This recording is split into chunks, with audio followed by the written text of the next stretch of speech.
about the effects of alcohol and how they may be able to be overridden through exercise. Apparently, they did health surveys in England and Scotland and analyzed data of about 36,000 men and women, 40 and older. Um, and they studied how much they drank, how often they indulged, and they followed them for 10 years. And these investigators found that the participants who performed the amount of moderate aerobic exercise recommended, 30 minutes a day, 5 times a week, and didn't drink to excess were at lower risk of early death than those who drank the same amounts and didn't get as much exercise or didn't exercise at all. Overall, drinking alcohol was associated with higher rates of death from any cause and a higher risk of death from cancer. That's overall. But coincidentally, another study published a few weeks earlier identified a causal connection between drinking alcohol and 7 different types of cancer of the pharynx, larynx, esophagus, liver, colon, rectum, and breast cancer. It concluded that drinking any type of alcohol, beer, wine, or spirits, uh, led to approximately 500,000 cancer deaths. So there's apparently a connection between alcohol and cancer that I didn't realize. But this newer study now finds that the drinking alcohol didn't increase the risk of cancer or other causes of death among people who performed a recommended amount of exercise as long as they didn't consume more than 1 or 2 alcoholic drinks a day. Getting more than the recommended amount of exercise didn't make a difference in the death rates, no matter how much or how little alcohol an individual consumed.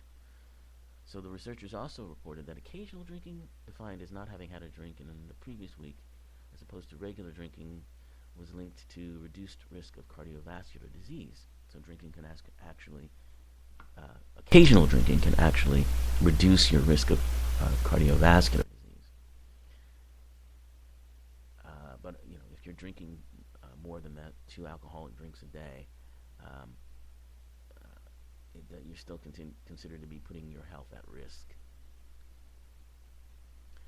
Uh, it was an observational study, so it doesn't really prove that exercise prevents alcohol consumption-related deaths. Um, but it does reveal an association between physical activity and the health effects of drinking alcohol.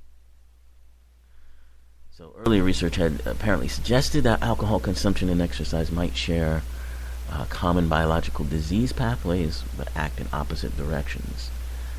So what we know then is that aerobic exercise, such as walking, jogging, swimming, or biking, benefits cardiovascular health, helps with weight management, and improves emotional well-being, and also can mitigate the effects of drinking. So you should walk 30 minutes, 5 days a week. That's the upshot of that. So, and that will help you in a lot of ways. I'm thankful I have my dog, so I have to walk her every day. So we get more than the 30 minutes every day. So if you want to start walking, a great idea is to get yourself a doggy. And so the other topic here, wellness-wise, is, sleeplessness. Seems to be, I hear more and more people complaining that they're not able to get enough sleep. And it seems to be like, I don't have data on it, but it seems to me like there's almost an epidemic of this. And apparently, okay, here's the data, thank you. About 1/3 of the adult population worldwide experiences insomnia. And for most of us, the quality of our sleep will decrease at some point in our lives. But here are some tips that can help. Of course, if you have a regular bedtime routine and you go to bed at about the same time every night, that's very healthy for you. That's very helpful. Getting activity during the day so that you're actually tired when it's bedtime helps.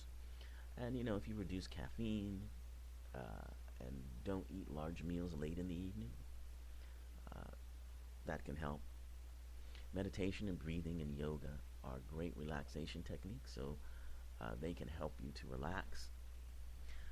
But the most important thing is not to obsess about it, because it becomes a self-fulfilling prophecy if you start to worry about, you're not getting enough sleep, so you're worried about why you're not sleeping, and then it becomes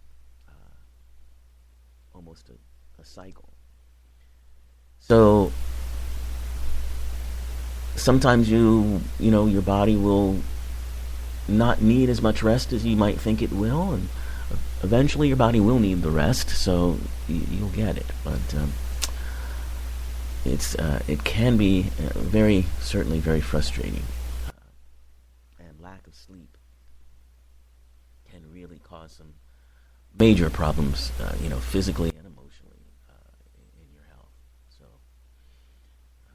if you feel like you're not getting enough sleep, try some of those tips, and hopefully that will help you. And that brings us to the end of our show for this week.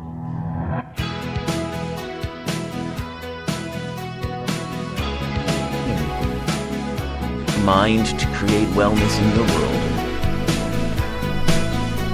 See you next time.